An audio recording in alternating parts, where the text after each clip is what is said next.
Ersaí Montoya Producciones presenta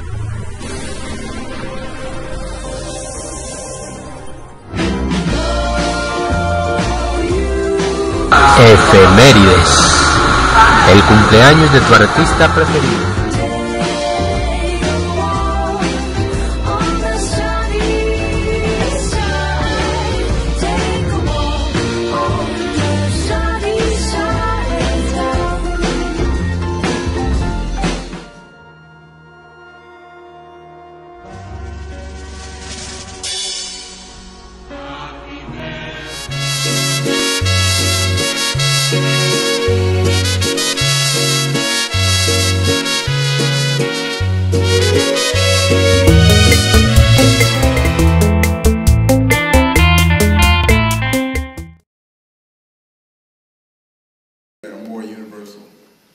You know, this is what I'm trying to get to. Because if you admit that you can have voice leading with just one voice, and if you admit that you can have voice leading without a preconceived harmony, then there still must be something else there that you call it voice leading. You know, I guess that's what I'm trying to get to. And what I'm trying to discuss is what could some of these things be. I'm not looking for a definite answer right now. I'm just trying to start dialogue on this. You know? Yes. I was going to say that if you have one line, usually what happens is you've got a tone that follows another tone. Mm-hmm. That tone that you heard before has some kind of relationship.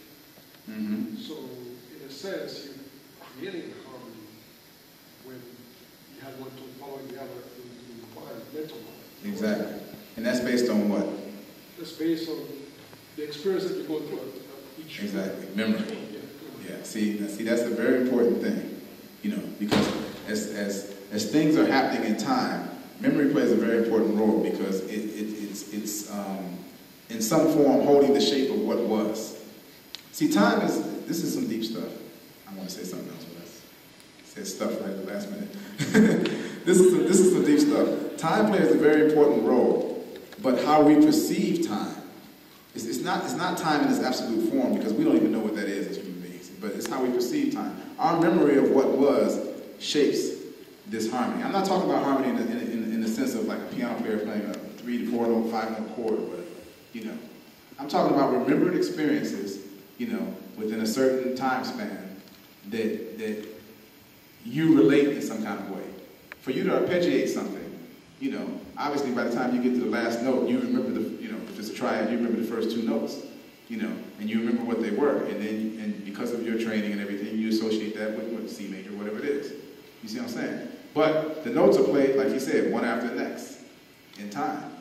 So you're relying on memory. What if you forgot those first 2 notes? Obviously, you'd never get to the C major part. You know, you're relying on the sound, the residue information for the sound in your memory, you know, to make that adjustment. And all these things are made after they happen. All these decisions are made after they happen. In order for you to have voice leading, especially if you're the participant in doing, you know, participating in the voice leading and everything, in order for it to be intentional, there has to be something that you hope to suggest. Let's put it that way.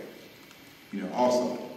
And again, that's based on memory, because it's based on, you know, relationships that you remember and all this kind of stuff. You know, that's very important. But the reason why I'm describing it like this is because you can have voice leading where there isn't any kind of harmony that you can identify is involved. You know, harmony is not really the word I can use. I would rather stray closer to what he was saying in the relationship thing, because there can be relationships that don't have names, like C major, C minor, stuff like that have names. And still, you can have a sense of tonality. And what I'm trying to get to is how is this possible? Isn't there that phenomenon where one note suggests not just one other note, but several notes, depending on how far in time you wait to play the next note? Mm-hmm.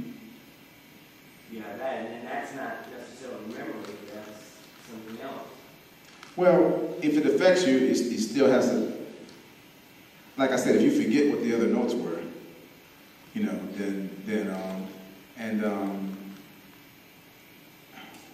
how can I say this? It depends on what you're talking about. You're talking about something that is being suggested or something that's already happened. What are you talking about? Both.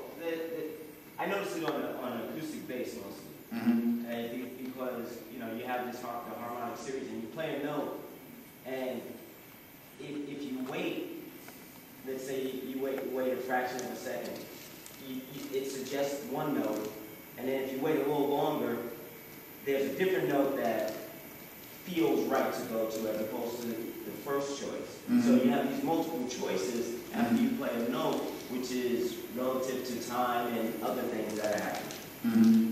That's what I'm talking about. You know, am I way out in those ones? No, you're not way out. I'm just trying to follow you. You want to help me here? Anybody understand? He's saying that over time, depending on how long it was held, the expectations are different as time.